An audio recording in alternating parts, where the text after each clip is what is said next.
မင်္ဂလေးတယောက်ဟာတေးရတာထက်ပိုဆိုးရဲ့ဘဝမျိုးရှိတဲ့စိုက်ပျိုးရေးစခန်းချမ်းတခုမှာသူမရဲ့တသက်တာလုံးကိုကုံဆုံးခဲ့ရပါတယ်။ဒီစခန်းမှာတော့လူတွေကိုခ ्यू ကမာတွေရဲ့ကနေပူလဲတွေထုတ်ယူဖို့အတွက်သမုဒ္ဒရာရဲ့အနက်ဆိုင်ဆုံးနေရာတွေအထိငိုးရှိုးနိုင်အောင်လေ့ကျင့်ပေးထားပါတယ်။ဒီလေ့ကျင့်မှုကအရန်ကိုအနေအများလုံးတာကြောင့်ရေငုံသမားတော်များများဟာလေ့ကျင့်နေစဉ်အတွင်းမှာပဲအသက်ဆုံးရှုံးခဲ့ကြရပါတယ်။မင်္ဂလေးဟာဒီစခန်းကနေထွက်ပြေးလွတ်မြောက်ဖို့အမြဲတမ်းအိမ်မက်မက်နေခဲ့သူပါ။ဒီနေ့မှာတော့စခန်းကြီးကျယ်ရေးမှုကအနီအကြီးမားလာတဲ့ဒေါ်ဝန်ကန်ထဲကနေပူလဲတလုံးကိုရယူနိုင်တဲ့သူဟာထိုက်ထိုက်တန်တန်စူးကြီးမြင့်ခံရမယ်လို့ကြေညာခဲ့ပါတယ်။ဒေါ်ဝန်ကန်ဆိုတာကတော့အနေရရှိတဲ့ပင်လယ်သက်တော်တွေနေထိုင်ရာသမုဒ္ဒရာရဲ့အစိတ်ပိုင်းတစ်ခုဖြစ်ပြီးပူလဲသွားရှာဖူးတဲ့သူတွေရဲ့ကဘယ်သူမှအသက်ရှင်လျက်ပြန်မလာနိုင်ခဲ့ကြပါဘူး။ဒါပေမဲ့လည်းအနေရရှိနေတဲ့ကြားကလွတ်လပ်ခွင့်ကိုအပြင်းထန်အလိုရှိနေကြတဲ့ရေငုံသမားချို့ကတော့ဒီစင်ခေါ်မှုကိုလက်ခံဖို့သဘောတူခဲ့ကြပါတယ်။ဒီရေငုံသမားတွေဟာဒေါ်မှုလို့ခေါ်တဲ့မင်္ဂလေးပါဝင်ဒေါ်ဝန်ကန်စီကိုလေတစင်းနဲ့ထွက်ခွာလာခဲ့ကြပါတယ်။သတ်မှတ်ထားတဲ့နေရာကိုရောက်တာနဲ့သူတို့တွေဟာ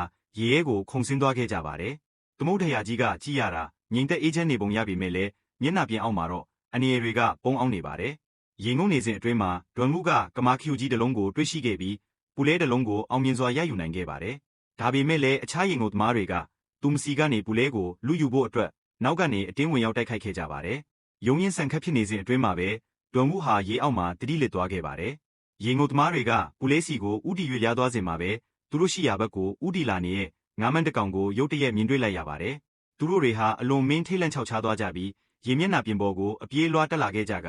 ဒေါ်မှုကိုခြံထားရပြီးသူတို့ရဲ့လေပေါ်ကိုအမြန်ဆုံးပြန်လဲတက်သွားခဲ့ကြပါတော့တယ်။